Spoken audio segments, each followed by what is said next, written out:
Hello, I am Acey Slade and I'm here on tour with the band Dope.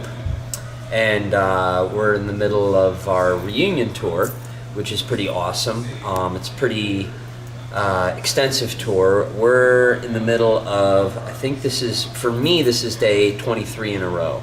I'm also playing with the band The Misfits, and I was flying back and forth to do shows with them. But now I'm on tour with Dope, and we're going to talk about the gear that I use when I'm on tour with Dope. This is a Hagstrom Viking. The way I got turned on to Hagstrom is, as I mentioned before, I'm also a touring guitarist for the Misfits, and they were very specific about tones and about the equipment that I use. Glenn specifically. Glenn is very much a Gibson guy, as am I, and for them I'm playing guitar. For two songs in particular, London Dungeon and one other song which escapes me right now, he wanted to have like the spaghetti western Bigsby twang, and no one could find me like a 335 style guitar that had a Bigsby on it. No one. Like all over LA, New York, everyone's looking for it. I don't know why it was so hard to find. And my friend Rich Jones, who plays with Michael Monroe, and we played in a band called Amen together, had been raving about Hagstroms. And I reached out to them. They're like, we can get you one like tomorrow. When do you need it? And I was like, well, tomorrow's actually perfect. So I played one of their guitars, loved it. We had the Dope tour lined up, so I said, they said, do you want to try a bass as well? I love hollow body basses, and these things do not disappoint. They're short scale basses, so I'm using these for our E and D songs.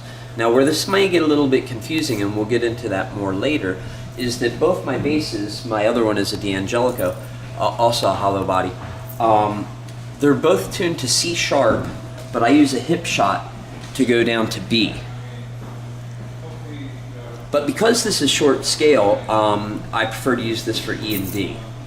And these things are just awesome. It's got a really solid piece of wood straight through the body. It's got a 5-way toggle on it, which is really cool. I can get a nice array of sounds.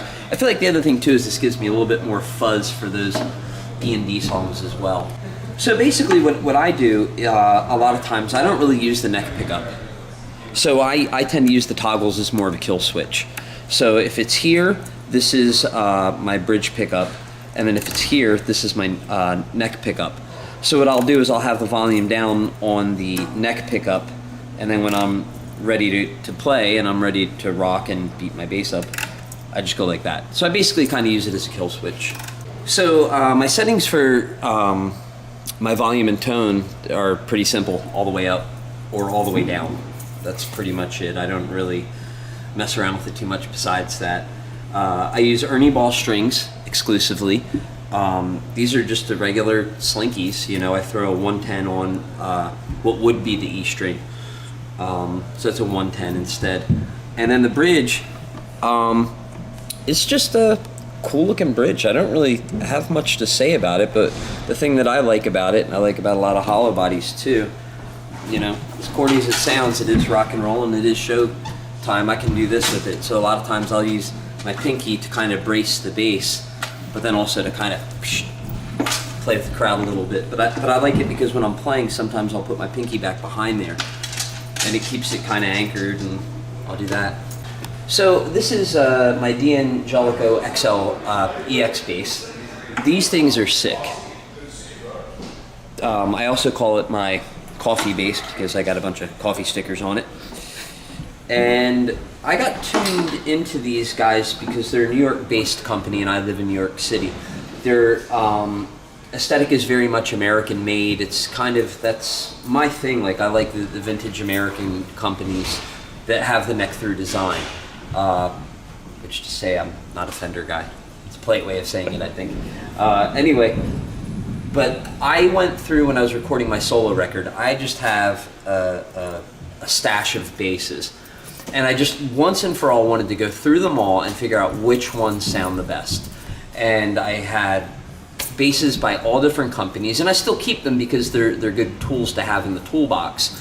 But we just funneled it down, and we got down to my favorite bass, and truly that was the best sounding one. I happened to go by the D'Angelico showroom. They loaned me one of these, and it trumped anything else I had. Now, you need to know something.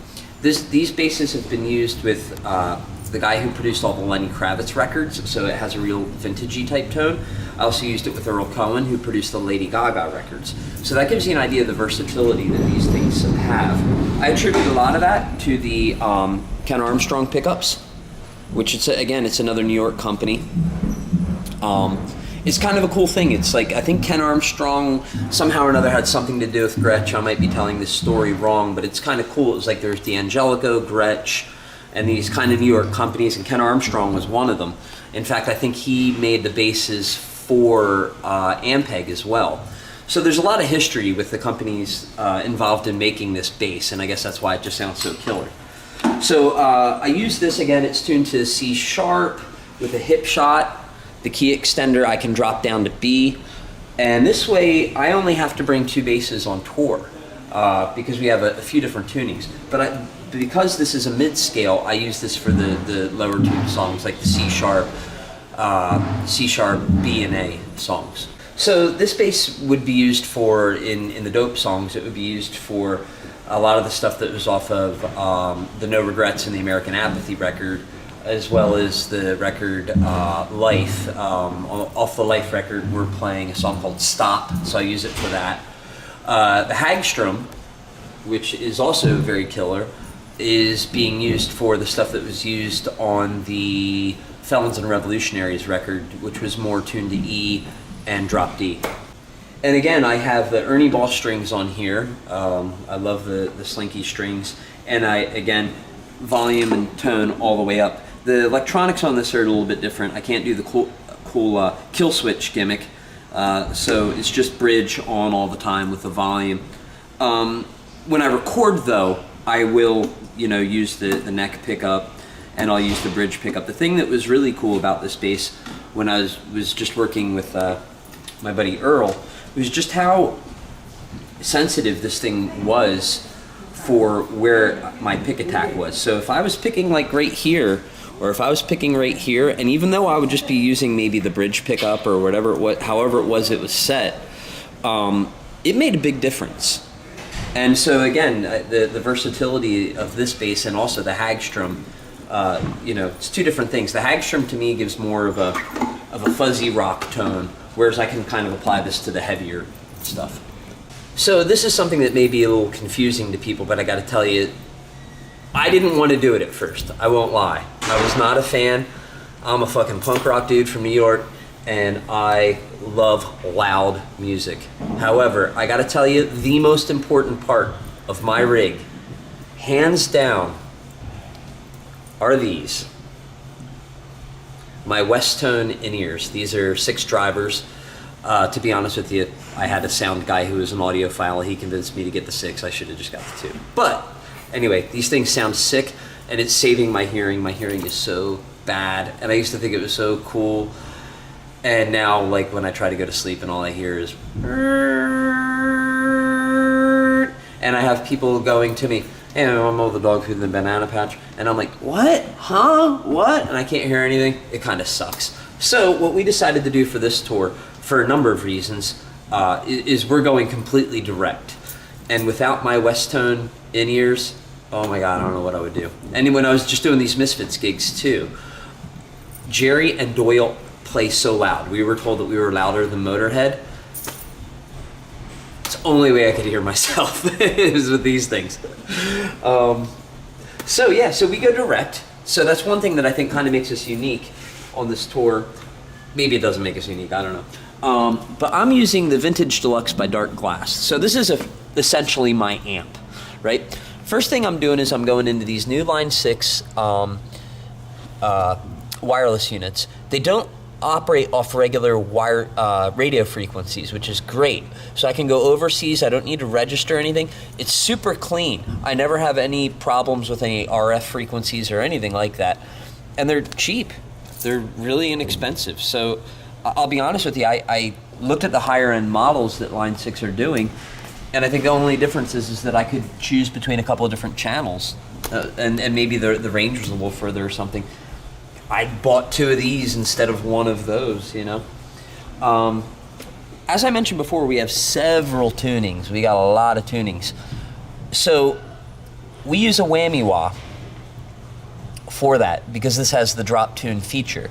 So if this was plugged in, as I mentioned, my bass is tuned to C sharp. So when I go to do the songs that are in D sharp, I activate the drop tune, tune it up to D sharp. When I go to do the E songs, I have the drop tune, I tune it up to there, and then I'm in E, right? And then what I'll do is I'll just flip my hip shot down to D because that's how I played it. So it's really a cool thing. Like we have 1, 2, 3, 4, 5, 6, 7 tunings, and I can play one bass all night long. It's the nicest thing. The only thing is my ego is like, man, I like to be that dude that breaks out like all these cool ass basses. But you know, it's a lot easier for everybody else for me to just have 2. So they rained on my parade. Anyway, so yeah, so this is another essential piece of equipment for us. I've got the Korg tuner here, and then what would be my amp? If we were carrying backline, I would be using Ashdown amps. I love Ashdown, they're great, but we don't need to carry amps, really. I like the way that they look. I love the way amps look, but really if I'm using in-ears, this is the way to go. So I got the Vintage Deluxe. They do a number of different pedals, but the Vintage Deluxe is the one for me. I kind of like things a little more on the vintagey type sound. And we have it taped over here so that the dials don't get messed up, you know, in transit. And not only that, but so that way you guys can't see my secrets. But that's basically my rig, you know. And then the other thing that is essential to me too is my Halloween stash that I keep back, you know, while I'm playing, you know. I gotta feed our drummer some candy corn, and I eat some candy corn, and you know, keeps the sugar up, you know. Have some gum in there for my breath. But the most important thing is my candy corn guitar picks. Now I searched high and low for a company that could make candy corn guitar picks, and Grover Allman were the only one that could do it. And they're pretty cool because they got a grippy texture on them. Only problem is sometimes I reach in there and accidentally eat a guitar pick instead of the candy corn, but what can you do? It's a bass player for you, right? And, oh, and then the other thing too is that I usually use all Megami cables, but I had to split my rig between the Misfits tour and the Dope tour. So I had 2 separate rigs going at the exact same time, so all my Megami cables were in the Misfits rig. And so I had to use some of these things, and yeah. Hey guys, thank you so much for coming and checking out my gear today. I also am a gearhead, so if you guys leave any comments on here, I'd love to see your guys' thoughts on how I run my stuff, and if you guys got any cool shit, I'd love to check that out too. But yeah, this is pretty much it. The only other thing that I'm missing is a cup of coffee. The coffee is the essential endorsement thing. And yeah, that's it. You guys have a happy Halloween. Check out dopearmy.com for more Dope tour dates. Check out the Misfits for more Misfits tour dates, and check out aceyslademusic.com for useless information about probably nothing except for cats, coffee, and basses, and that's really about it.